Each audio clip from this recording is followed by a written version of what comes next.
Lapek bugi termasuk kue tradisional khas Riau yang populer loh teman. Awalnya lopek ketan hanya disajikan untuk kaum bangsawan.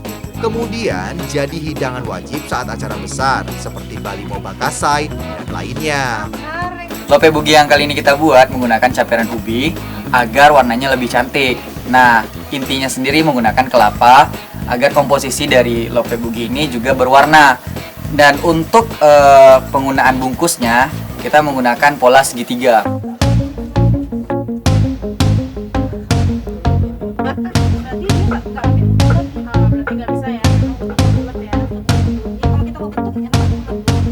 Seiring dengan perkembangan zaman, lopek bugi juga jadi salah satu oleh-oleh khas loh.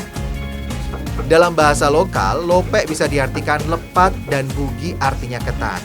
Lebih tepatnya, beras ketan yang ditumbuk halus. Dulu sih, beras ketan ditumbuk langsung dengan lesung. Kalau sekarang, wah sudah banyak yang menjual beras ketan halus. Udah nih, Bu. Oh iya, kue lapek bugi berisi unti kelapa atau campuran kelapa parut dan gula merah. Kalau dari cara pembuatannya sih, mirip kue bugis khas Betawi atau kue mendut dari Jawa Tengah.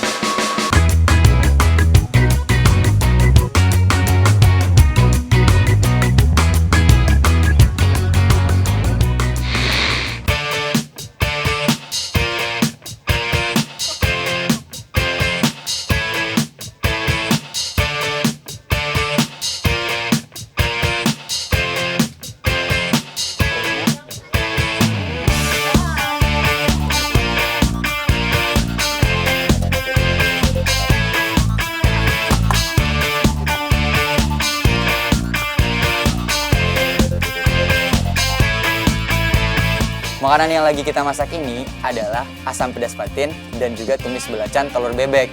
Ini merupakan makanan khas Melayu, di mana asam pedas patin sendiri hampir sama dengan makanan lainnya, cuma membedakan jenis. Kemudian makanan ini juga masih bisa didapatkan karena di Sungai Siak masih banyak ikan patinnya. Dan untuk tumis belacan sendiri yang membedakannya adalah dia menggunakan ikan teri dan juga asam belimbing. Bu, kayaknya udah banyak ya, Bu. Boleh Fari cuci dulu, Bu? Boleh, Bu. Kak, bantu dong nyuci ke belakang.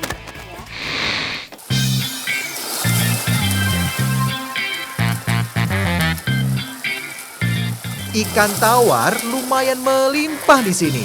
Gak heran, banyak olahan ikan yang lezat. Salah satunya ya ikan patin. Ikan air tawar yang satu ini terkenal dengan dagingnya yang lembut. Ikan patin termasuk catfish alias kelompok ikan berkumis. Masih satu saudara sama ikan lele ya.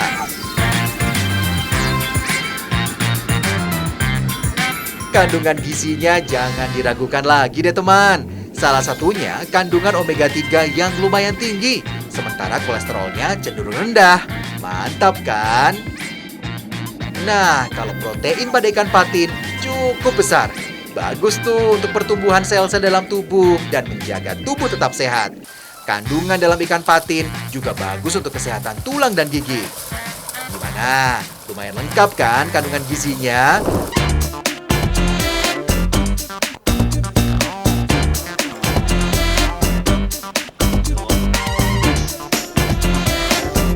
Asam pedas patin semacam menu wajib saat acara besar di Provinsi Riau.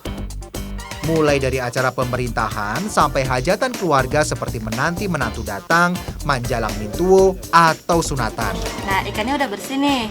Selanjutnya kita asam atau kita bersihkan dengan menggunakan jeruk limau kasturi. Oh, jeruk limau kasturi. Asam kasturi, Kak? Kenapa sih harus asam kasturi, Kak? Iya, karena masyarakat Siak di sini masih rajin bercocok tanam. Jadi mereka masih menggunakan bahan-bahan alam untuk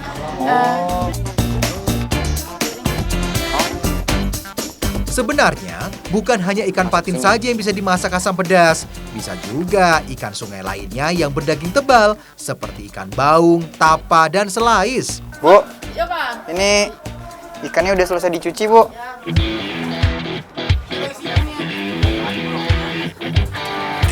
Diaduk-aduk.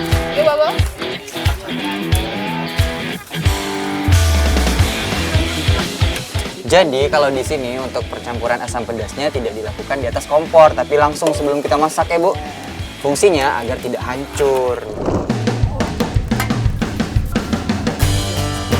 Di Melayu, beda masakan asam pedas dan gulai bisa dilihat dari kuahnya ya teman.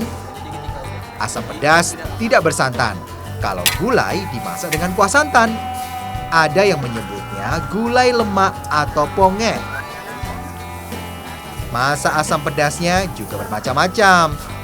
Ada asam pedas terung asam pedas asam belimbing, asam pedas asam kandis, dan asam pedas tempoyak.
Tumis belacan bisa nih menambah kelezatan hidangan khas Melayu, teman.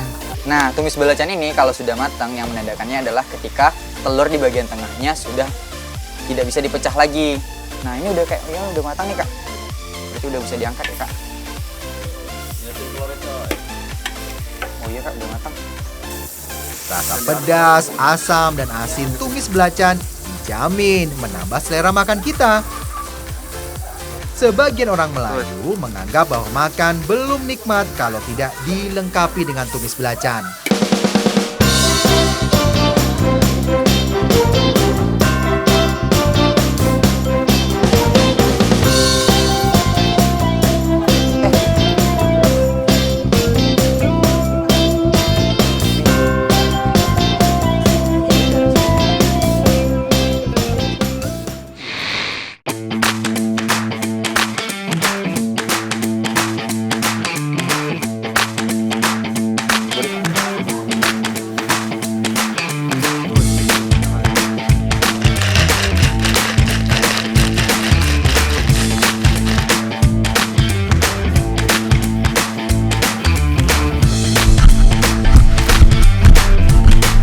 Ada yang pernah mencoba kue lempeng gulung.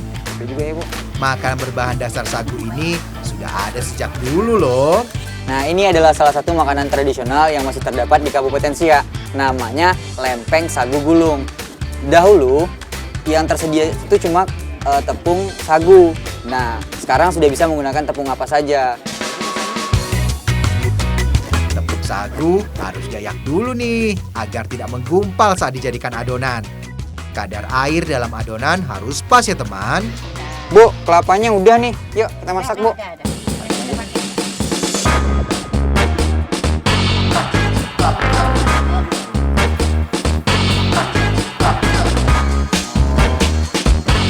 Tepung sagu yang terlalu basah akan membuat sagu lempeng lengket dan sulit dikeringkan. Sebaliknya, kalau terlalu kering, sagu lempeng tidak tercetak dan tidak matang. Ini sebenarnya cara masaknya sangat sederhana. Hanya saja yang membuat dia unik itu adalah penggunaan daun pisang. Nah, juga penggunaan batu yang bakal dititik-titik yang fungsinya agar lempeng sagunya menjadi tipis dan padat. Ini udah, Bu? Udah ya? Oh.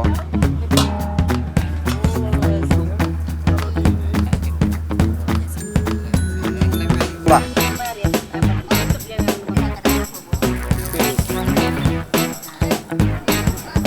Katanya di Kabupaten Lingga, Kepulauan Riau, awalnya kue ini jadi makanan para raja. Sekarang sih siapa saja bisa makan. Lempeng sagu juga jadi makanan spesial bagi orang-orang yang jarang atau baru datang ke tanah Melayu ini.